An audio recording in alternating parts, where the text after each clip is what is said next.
আরজি করের ঘটনার প্রতিবাদে থানা গেট ঘেরাও করে বিক্ষোভ দেখালো ভারতীয় যুব ফেডারেশন ডিওয়াইএফআই ও এসএফআই।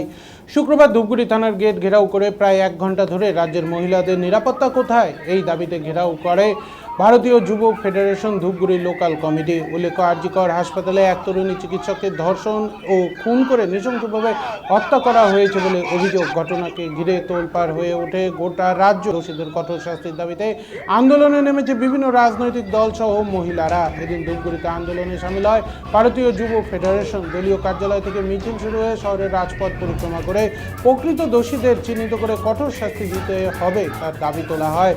জেলা সভাপতি নূর আলম বলেন, রাজ্য জুড়ে মহিলাদের উপর অত্যাচার করা হচ্ছে, রাজ্যের মুখ্যমন্ত্রী কোনো ব্যবস্থা নিচ্ছে না বলে অভিযোগ তোলেন। অবিলম্বে আরজি কর কাণ্ডে দোষীদের গ্রেপ্তার করে কঠোর শাস্তি দিতে হবে বলে এদিন দাবি তোলা হয়।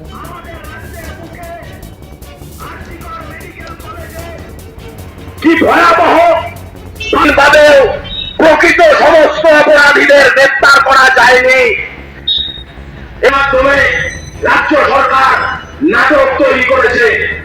আমরা প্রত্যেক দিন দেখতে পাচ্ছি প্রমাণ লোপানের চেষ্টায় তৃণমূলের মদতে পথে নেমেছি।